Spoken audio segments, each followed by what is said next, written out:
This is the Horse Radio Network. This is episode 118 of the Dressage Radio Show, brought to you by Horseshow.com, Charles Owen, and Equestrian Collections.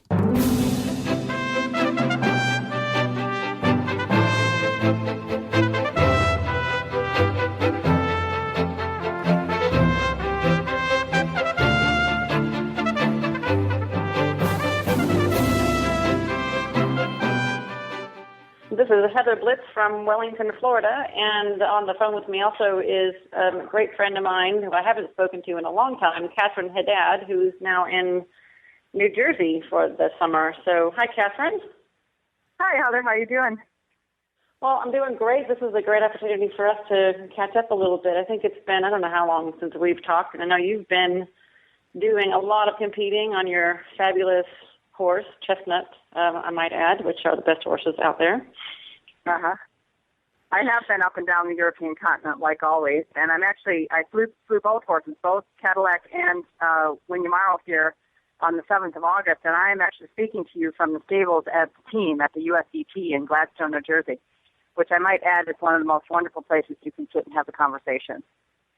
I've been there for the championships one year, and I just had a blast. It was such a cozy, wonderful place to be, and just the feeling about how many famous horses have been through there. It's really an emotional place to be.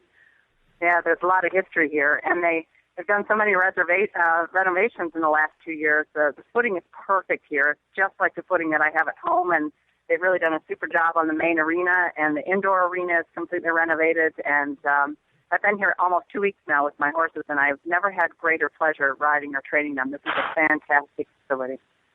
Oh, well, that's really great to know. I mean, I'm going to be heading up there most likely at the beginning of next month also for the championship this year, so I'm really glad to hear about that. And I can't wait to see you. I hope that Rob is coming with you. Rob, my boyfriend, yes, he is definitely going to be coming with me. I can't do anything without him. He's such a great support, and I know you guys are great friends too, so we'll definitely have a fun time catching up. And you haven't seen Paragon since he was 6 years old, have you? I know. It's been what, 3 years now since I've seen him. So I'm really looking forward to watching him train at Gladstone. Well, I'd love to get your feedback on him too. He's always been such a great support and feedback for me. So we're going to have a blast. But maybe we should see if Chris is hanging around anywhere. Did you hear that she's going to be on the radio show with us? I thought we were just hijacking the show today. I thought she was just turning it over to us. I know, but maybe we should be fair and bring her in. All right. Are you there, Chris? Yeah, I was just going to be a fly on the wall this week, guys. Well, welcome both of you to the show. You really don't need me. Why don't you just carry on? I would like to talk about the European Championships that took place last week, but, you probably got other things to talk about as well. Well, we can talk about the European. But I don't know if all of it's, appropriate for the radio. Well, knowing how the Blitz, probably not, Yeah, we better play on the safe side. What's that, Catherine? Did you get a chance to see any of the Europeans on video or streaming or anything like that? Well, I've been really busy, and during that weekend I had a lot going on here at my place, so I didn't get to watch a lot, but I did have to see about this horse, Utopia, because, of course, the scores that were scored were incredible, and I haven't even seen a picture of him so far. So I did watch him, but that's all. I got to see just the Grand Prix, so I'm very impressed with that horse. Just an incredible frame and connection and work ethic and so much expression, balanced, even, mistake-free. I thought that was a super Grand Prix. Without question. I saw that horse go live at Hickstead a couple weeks ago, and also Valegro, the horse from Charlotte Dujardin. And I thought that both horses were really impeccably trained. And I wrote a blog about this, too, a couple weeks ago, actually saying that if Totulus went without mistakes on the weekend, which he didn't, unfortunately, but if he'd given an honest test and gone without mistakes, that the only horse who could honestly beat him would be Utopia. And that's because with Utopia, there's no ifs or buts. The horse is so correct. He's expressive like Totulus is expressive. He's got just as much power, perhaps more. The rear end matches the front end. You can't critique the horse. He's amazing. And Carl Hester has too. Yeah, and Carl Hester, of course, has incredible experience in the show ring, and he's always been a top show rider, and he's presenting that horse, without I think in the Grand Prix you can say impeccably. It was amazing. I also saw it on video, but I only saw a few of them go on video. And Totulus, sadly, because I'm a big fan of Totulus, and I'm very much in support of everything that he's brought to the sport, he kind of fell off his perch over that weekend, I think. That's too bad. Yeah. Well, it wasn't he, of course. It's always the rider's errors, and I think that goes to show you what 20 more years of experience can do for a dressage rider, because Karl Hester is in his middle 40s, and of course Matthias Rad is still in his 20s. And you'll see what another 20 years experience will do for Matthias Rad eventually. But I think that you could see the difference in the experience level of both riders. Yeah, there's just no excuse for that. I mean, there's no replacement for that, for experience. Right. There's not at all. You have to go through all the ups and downs, and without it, there's nothing else you can fill that in with. But yeah, he's a great rider, just a great horse, and they have a lot of years left together too. That's right. And the other factor that both you and I can speak to is Karl Hester has literally trained his horse, Utopia, from the very beginning. He didn't take over the ride from somebody else. So even though that horse is relatively young and inexperienced, the two of them as a pair are not. And they are a pair. And I think that's what's still lacking with Matthias Rad and Totulus. He needs a bit more time to really get to know that horse and know where all the bells and whistles are on him so that he can really go for it in the test and not make mistakes when he's going for it. And I think you and I both know that because we train our own horses from the bottom up. It's quite a relationship that develops over the 6 years you need to train a horse to that level. Yeah, and it just means so much more. You just know them so much more when you know how they maybe struggled through certain subjects when they were younger, what their personality was like when it really, push came to shove and they had to really dig deep. And if you just know their character from all of the experiences that they've had too, then in the Grand Prix ring, you just have such a huge advantage. And I agree. I've trained the last three myself, but the one before that, I had that stallion Rambo, and he came to me as a finished Grand Prix horse. Already had quite a bit of a record behind him, and it took me 2 full years to get where I felt like it was my ride. And that's about right. And it still never really was, because all the formative years, you can't replace them. So, I don't know how it can be really fair or nearly as easy or possible to have the same kind of intimate relationship communication if you don't do it all yourself. Yeah. Well, that's well spoken as a trainer of Grand Prix horses. There are a lot of people riding at that level out there who don't train their own Grand Prix horses, and I think there's room for all of us in this world. And there are some people who are really good specialists at taking over a made horse and turning it into something even better. But I know that in my life I've always made my own Grand Prix horses, and that's a special thing. It means a lot to me, and I like growing up with them. I like gaining the experience with them and making them better all the time.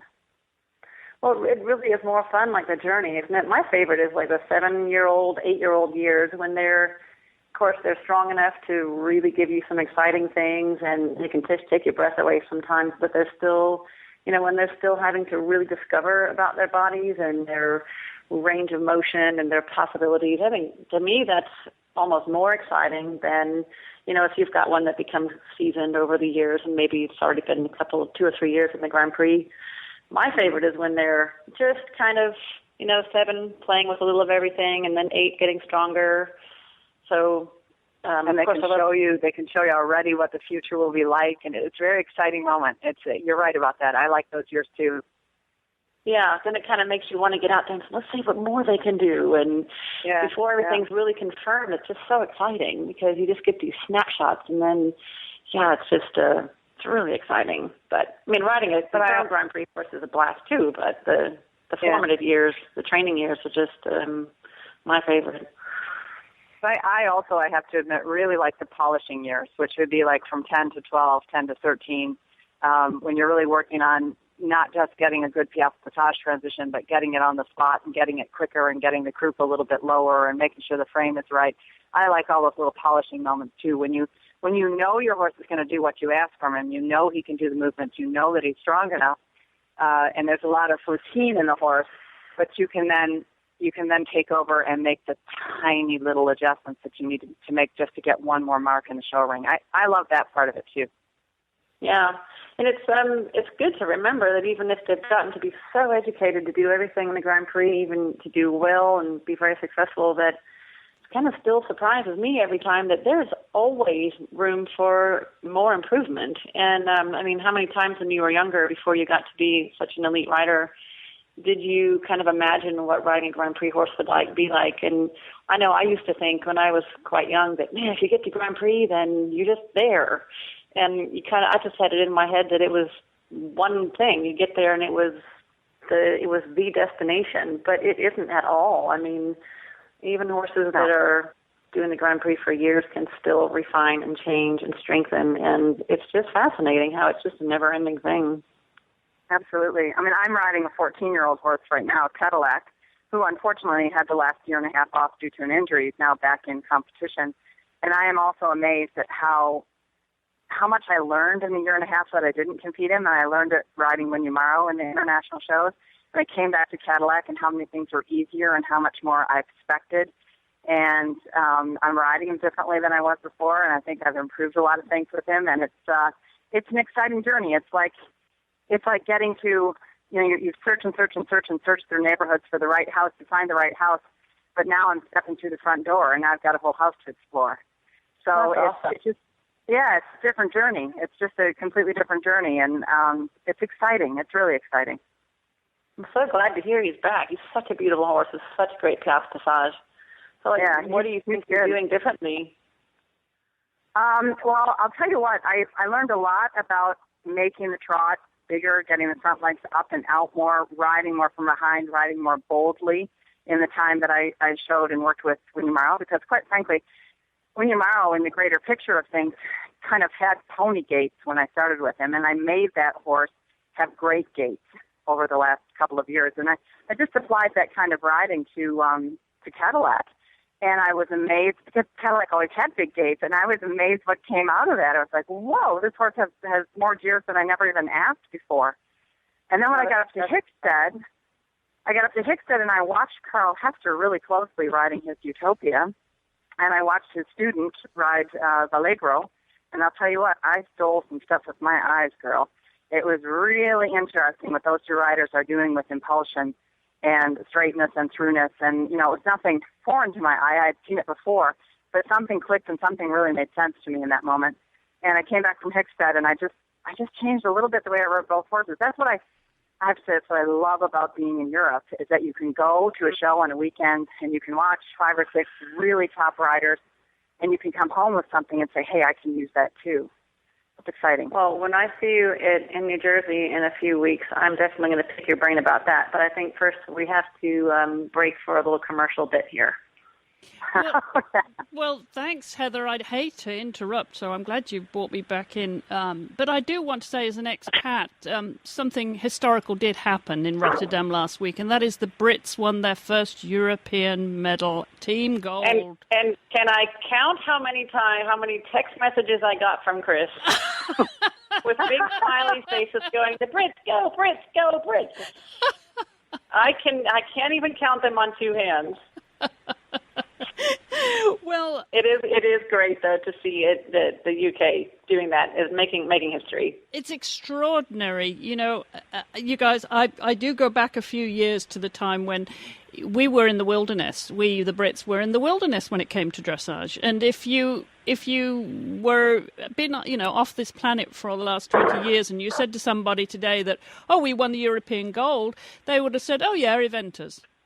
They were not. Yeah, that's true. That's true. They're so used to the eventers doing well, and they have their own championships this week in Lamoulan, so they've got everything to live up to now. I mean, for the Brits to take home the team gold ahead of Germany and the Netherlands is historical, and then to take home 2 silvers thanks to Carl, and for Laura to pick up the bronze too in the special, it really is a historical championship.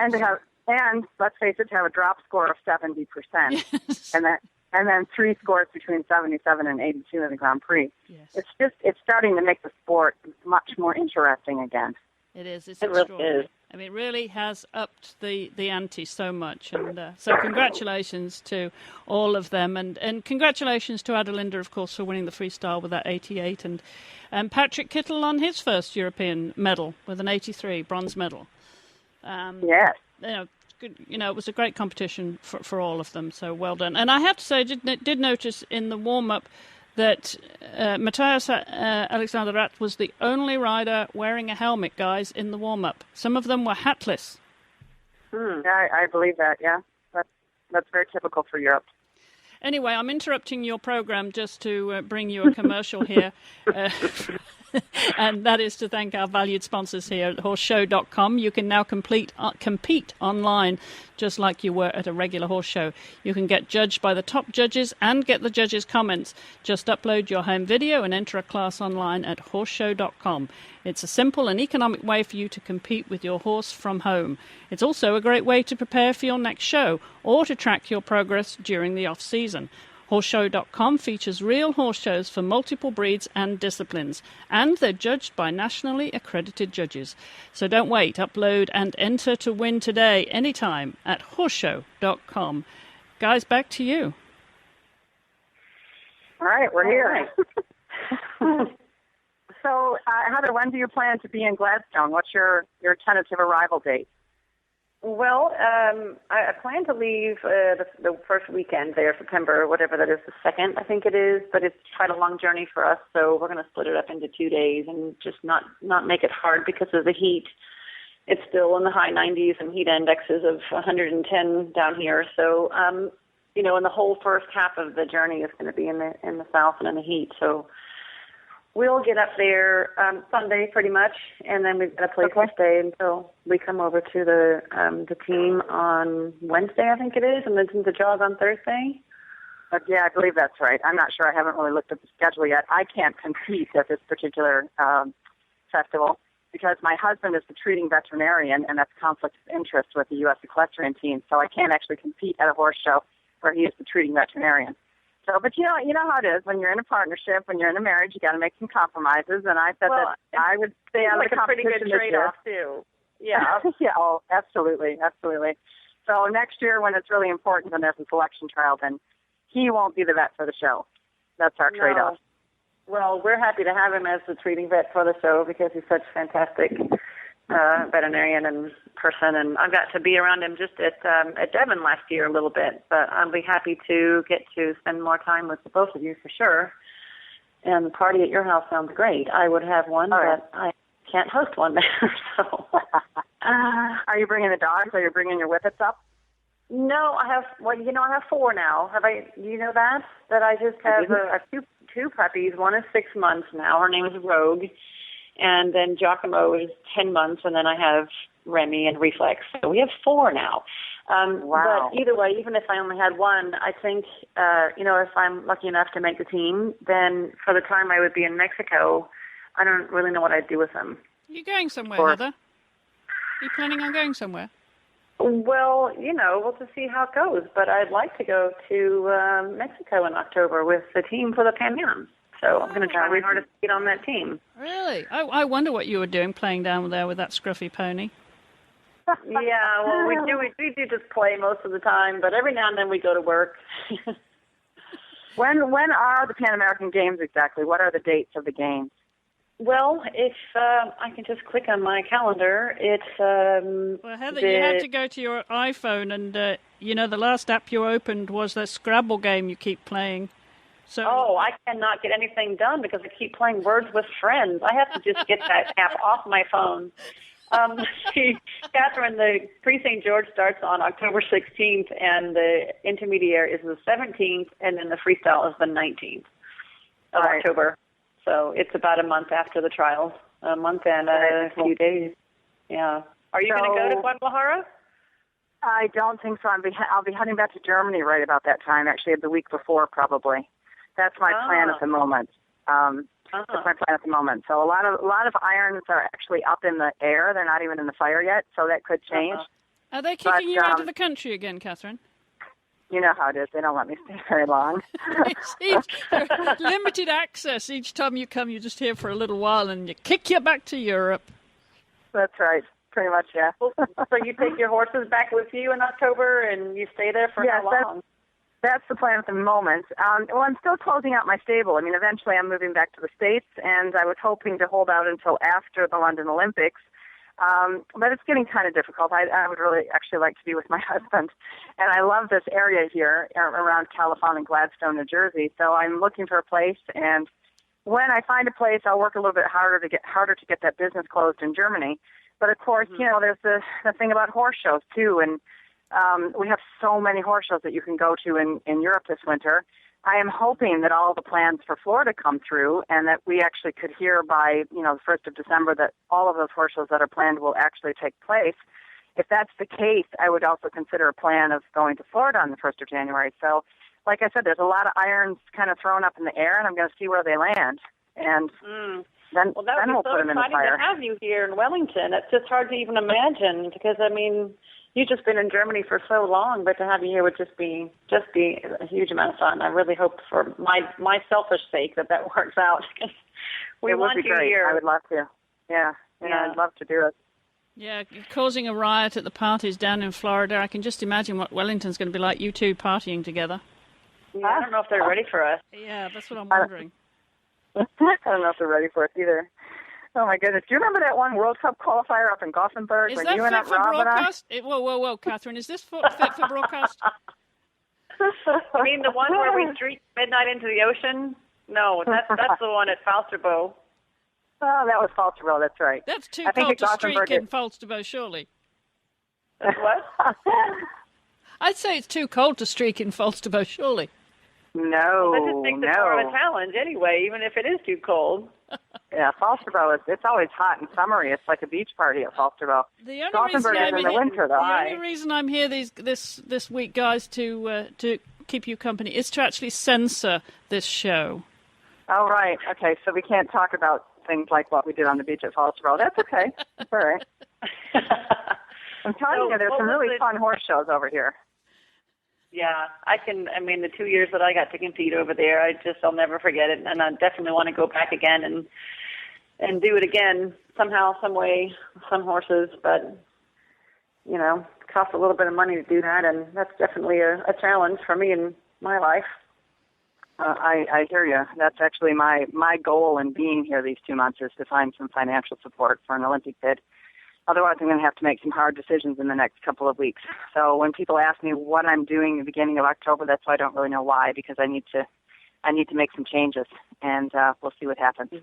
That's a problem. Yeah. You know, it's a problem for all of our top riders. We really, there's a lot of top riders out there who are not sponsored, who need to come up with some kind of financial support and a base that they can operate from. And I think, I'm sad to say this, but I think it's one thing that's going to cut into the success of our country as a dressage nation over the next 10 to 15 years, because the Germans and the Dutch and the Swedish and to some extent Switzerland, they're so far ahead of us in supporting their riders. Not forgetting the Brits, excuse me. And the Brits actually, the Brits have one of the greatest programs of all. Their Olympic programs are supported by a very extensive lottery. Yep. In Great Britain, and that's injected so much money into their sport that they're able to support their riders, and that's, boy, that makes such a big difference. You know as well as I do how they're going around earning money for in clinics. It's good income, but it takes you away from what you should be doing, which is staying home and training your horse. So I know it's a really impossible balance. I mean, you can barely get on the road enough to make enough to support what you're doing at home to get your horse on the road. And yeah, I mean, I'll be gone if I make the team for the Pan Ams. I'll be gone for a total of 2 months away from home and work, and expenses keep going and income stops. So it's a double whammy, and it's a lot of difficulty. And, you know, sometimes I think from the outside it looks like riders that are doing well and have, you know, competitive and nice horses maybe seem from the outside like they're all financially covered, and it's just not the case. No, people like you and I, we struggle to earn enough cash every month to make ends meet. Yeah. And it's unfortunate. I mean, I went to World Cup final this year with Winyamaro, which I was super excited about.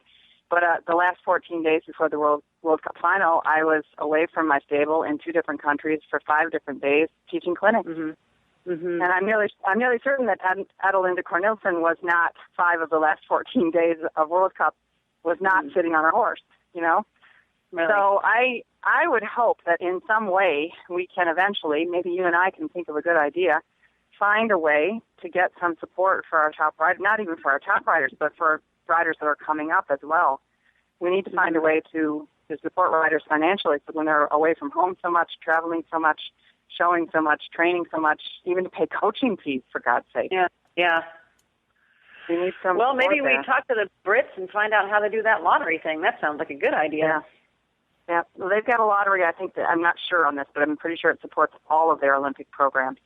And the riding program obviously gets a big chunk of it. So we do need to talk to some people, and the Dutch are doing it very well too. And the Dutch are great at getting private sponsorships together and supporting their riders that way. I just think it's very important for the future of the sport in our country that we do something like that. Otherwise, the sport, you know, is the top of the sport is only occupied by people who've got a private sponsor who don't have any financial worries. Yeah. And, you know, it is a sport. It should be accessible to more people who don't have that kind of financial backing. Yeah. Well, Chris, you need to contact the Brits for us. Will you do that? Oh, sure. I'm right on it. Sorry, I was playing Scrabble while you were talking. Oh, she's totally lost interest in our conversation. We can tell how interesting we're being since you're just playing Scrabble. Yes, exactly. You know I'm not. You know I'm teasing. But you mentioned sponsors there, and of course how valuable they are to all of us. And this Dressage radio show would not be possible without the support of our valued sponsors. And one of those is the helmet makers Charles Owen, who you may not know, also does gloves.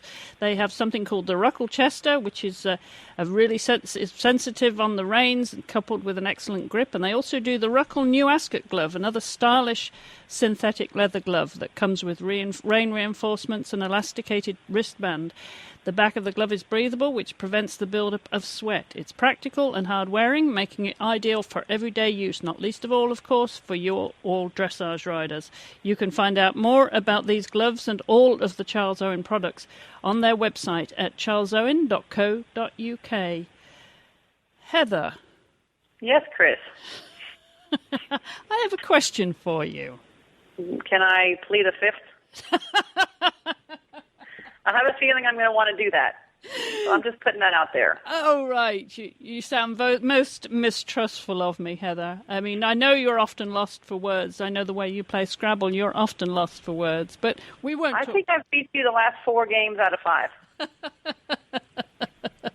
But right now, just because right now you're 200 points higher than me in the current game, we're not going to mention that one, and I might have to just resign now on that one because that's just ridiculous. You got a 100-point word. 102, actually. Let's be accurate about this, Heather. Sorry, 102. Yes, it is a personal best, so let's not underscore it, okay? I mean, 102. See how she gloats? You see how she gloats?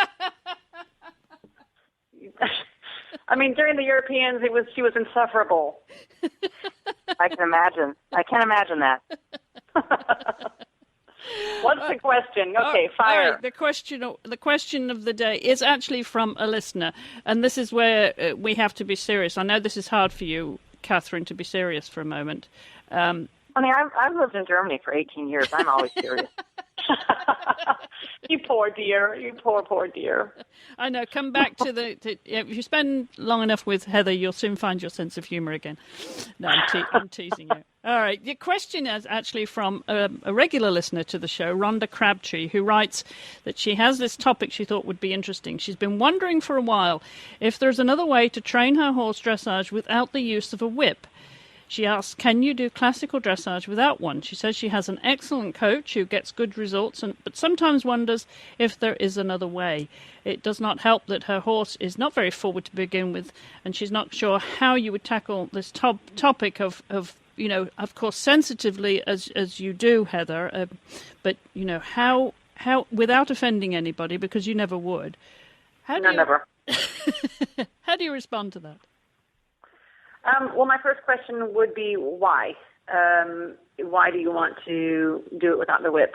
I mean, I don't want any horse to get any kind of a punishment that is unfair, unwarranted, that is just inappropriate. And, of course, that could be an easy answer, like why you would not want to train with one. I mean, I use I would also have to say there's going to be many different types of horses, and some Otto, who I trained to Grand Prix before my current horse, one in particular, I only carried a whip with him just to see if I could. So that horse in particular, yes, you can do classical dressage and get all the way to International Grand Prix with no whip. But did she say that her horse was lazy? No, she said he's not very forward to begin with. Yeah. Not very forward to begin with. I think the risk of not using a tool that is effective enough or that gets your point through in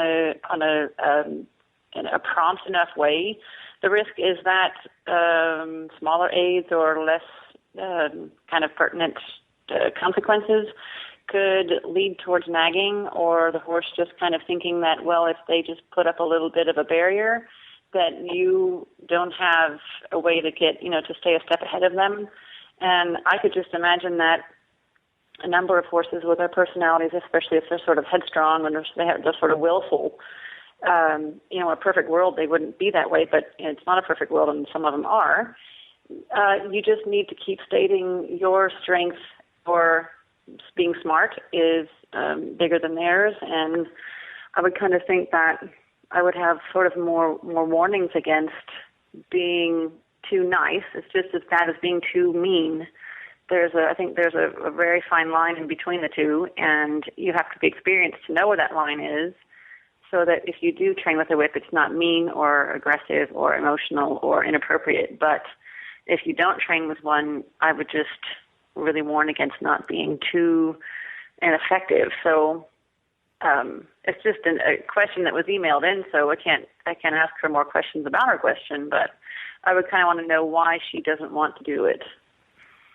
Okay, well, let me throw this one out there about the use of spurs and how early on you would start to use spurs in your training.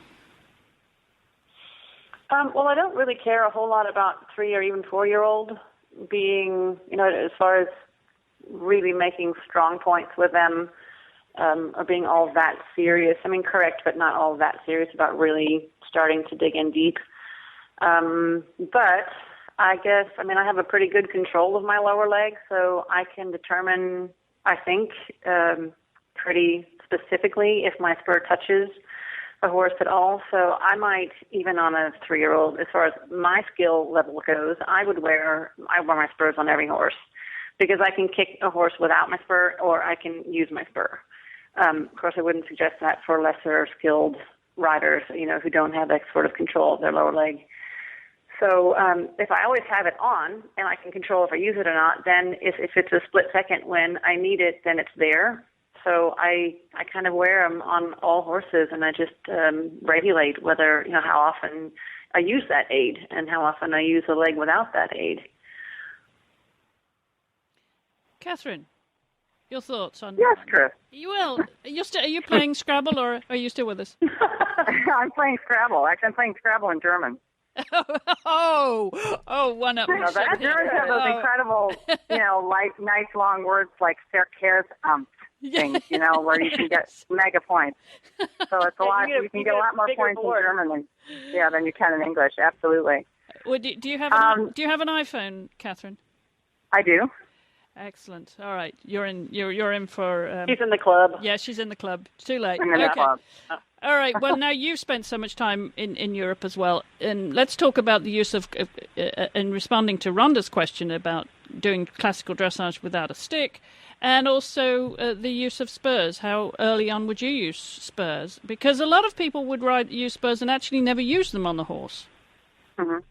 I think that's a mistake. I'll get to that part of the question second, because it came as a second question. I agree with Heather, actually, on all the points that she made, and I think what needs to be emphasized is if you're going to train a horse from ground level all the way to the top up to Grand Prix, it's got to be a horse with a certain amount of electricity and positive tension if you're going to do it without the whip.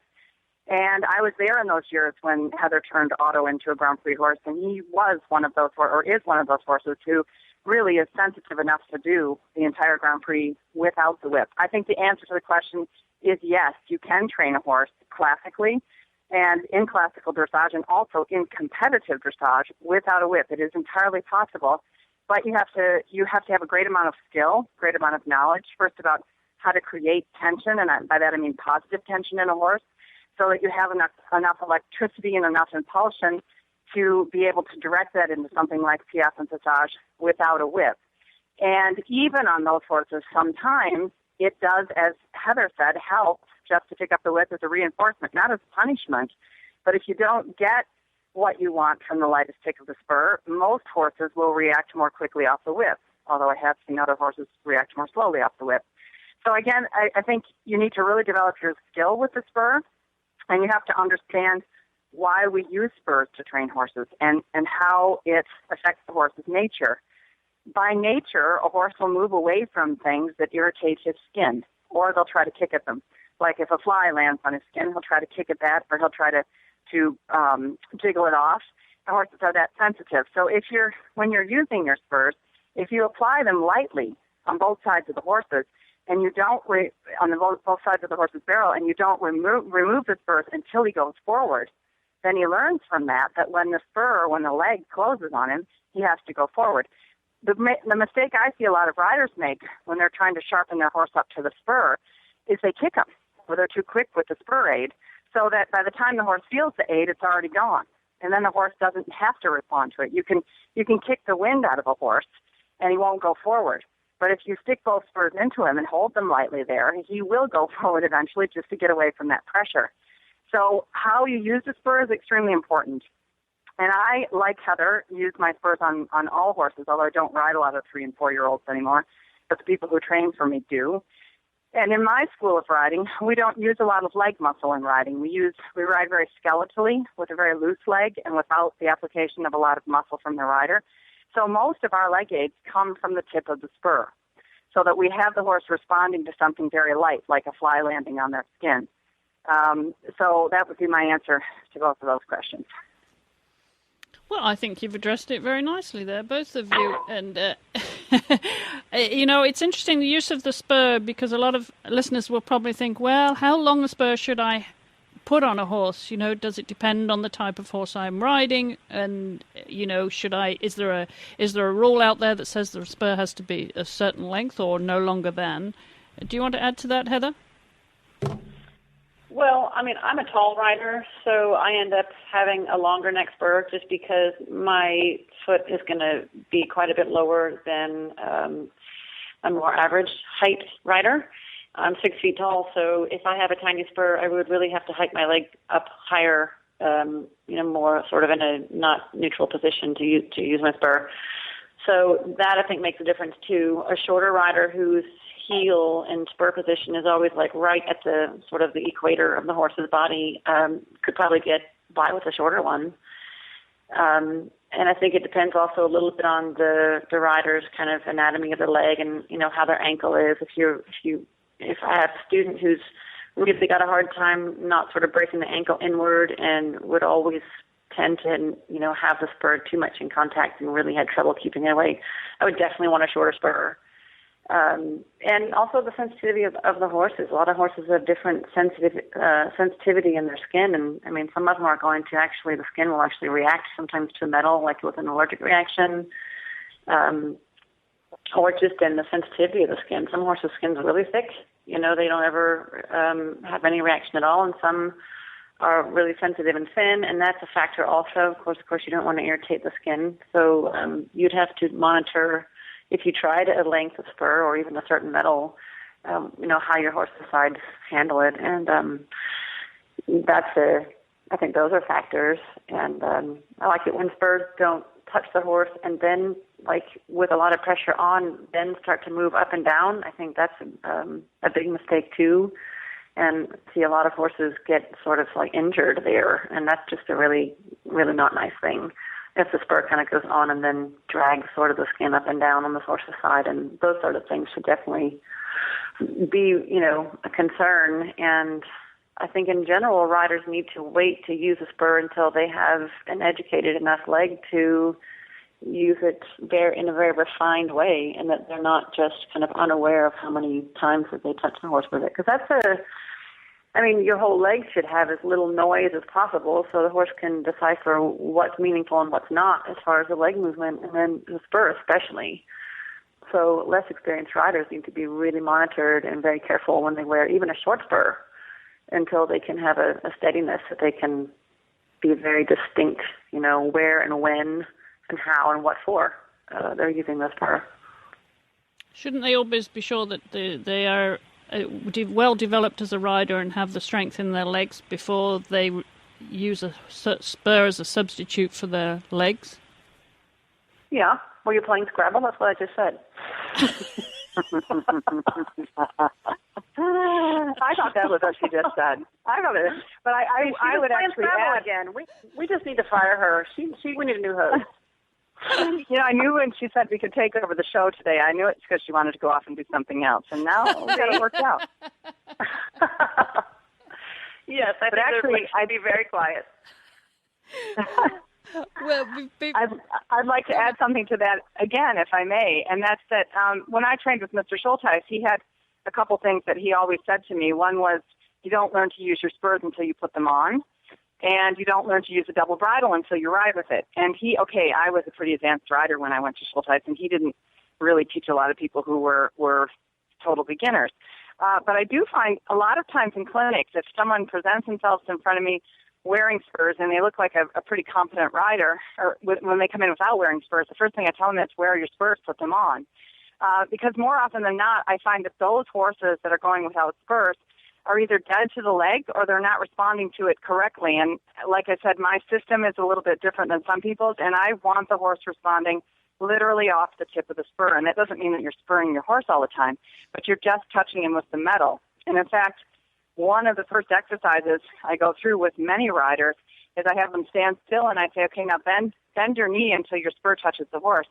And you would be amazed how many people don't even know when their spur is touching the horse. They say now, and their spur is still a quarter of an inch away or half an inch away. And I try to teach riders how to actually feel the skin of the horse through their spur. That kind of sensitive riding is required when you're wearing spurs. And you also, if you're going to put it on, you need to know how to use it. So if you can't feel when you're actually making contact with the skin, then you're not being effective. Good point. Well, Did you all speechless? We're both playing Scrabble now, aren't you? Hold on, I almost got a really great word. Yes. Who are you playing, Heather? It can't be that good. I've got 11 games. I'm embarrassed to say I have 11 games going. Oh, my goodness. No wonder you get lost for words, Heather. But while you're thinking of to string a few more words together, I'll just remind you all about our valued sponsors here on the show, Equestrian Collections. Because if you're shopping for a young rider, then Equestrian Collections gives you the best choice of riding apparel, footwear, gifts, helmets, and safety gear for the young riders of any equestrian website in the world.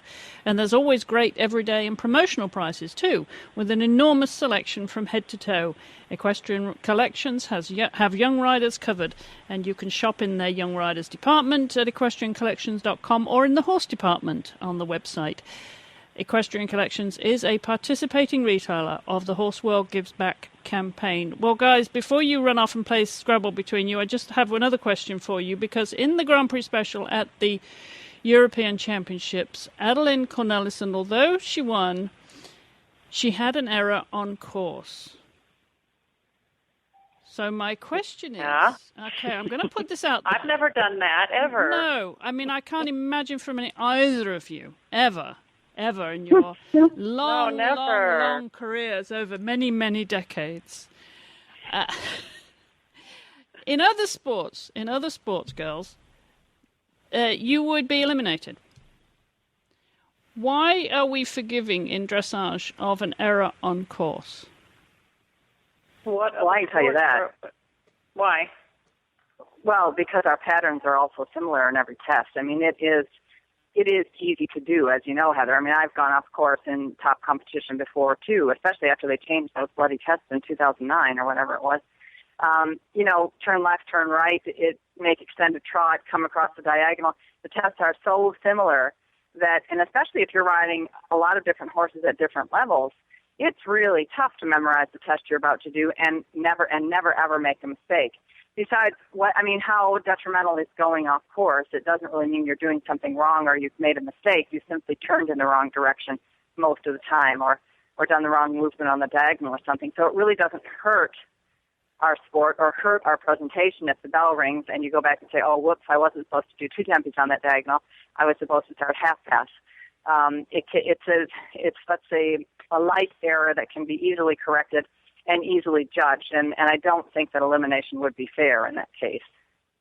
But if you do it 3 times, you're eliminated. That's right.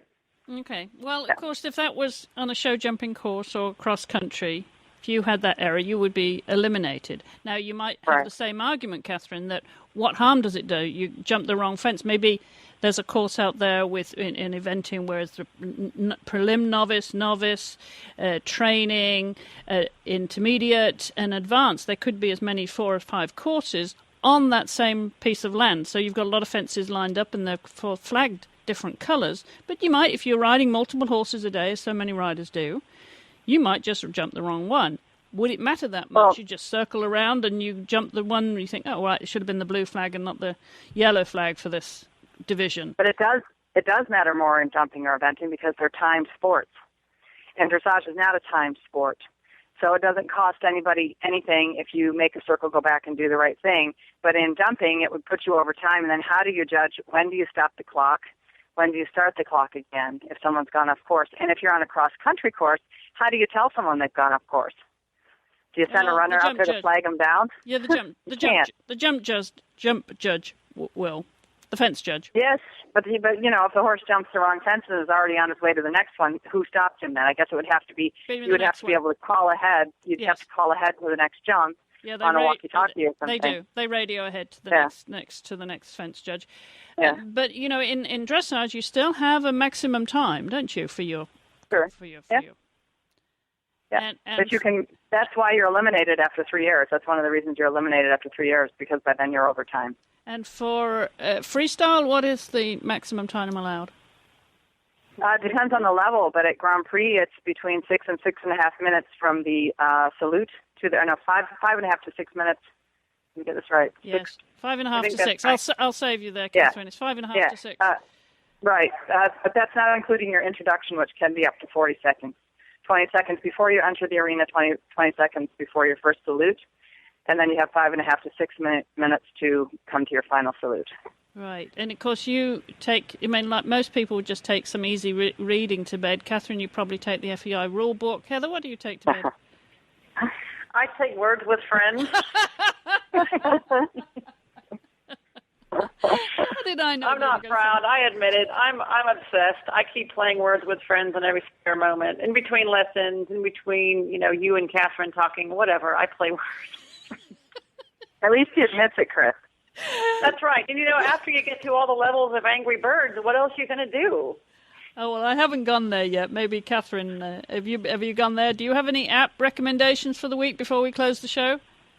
Any what recommendations? Any apps? iPhone apps. App. She's got to learn the lingo. She's got to learn the lingo. Right, no, I can't tell you about those. Oh, is that another show? No, I can't tell you about those on public radio. Not those apps. Okay. Go to Catherine's website at... Yes. And find out what secret apps are. I will put a link to both these riders' websites on our show notes, of course. And any chance of you getting a proper vacation, Catherine, or have you been hassled so much after you were on the show with your dream vacation as to your choice of vacation? As I said to you the last time we talked, Chris, every day is a vacation with me. Why do I need to go on holiday? This is true. That's going to happen after next year, after the London Olympics. My husband and I are taking our honeymoon. Oh, good. So that'll be like 2 years after you got married. Right. Exactly. Well, a year and a half. Yes.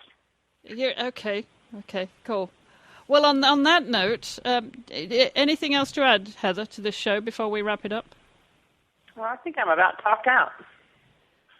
You need to save some brain power for you coming up with some new words, don't you, for your word game? Yeah. I got a big deficit to catch up on in the game with you and me. All right, Heather, thank you very, very much for joining us this week. Catherine, any final word from you? I hope that everybody's having a great summer and enjoying their horse shows and their training, and I hope that as many people as possible turn out to watch the Pan American selections here at Gladstone in the middle of September. It's going to be a fabulous show. I know the people who run the VIP tent, and the food and the catering is wonderful. I'm going to be here just hanging around since I can't show, so if anybody has any questions or they want to joke around with me or give me a little bit of humor, I'm here. Come visit, and Gladstone is a wonderful place, so I hope you all show up. Well, and come to Guadalajara, too. Yes, also. Absolutely. Well, the best of luck to both of you guys. Thank you very much for taking care of the show and hijacking the show this week. Our pleasure. It was our pleasure. And all that's left for me to do is remind you that you can check out our show notes at dressageradio.com. And don't forget, I'm still looking for young reporters out there. If you're under 20 years of age, send me an email, chris@horseradionetwork.com, and let's get your report on the show here. As always, we want to hear your comments, so post those on Facebook and follow us on Twitter. And I will be back at the same time, same place next week. So until then, thank you all for listening.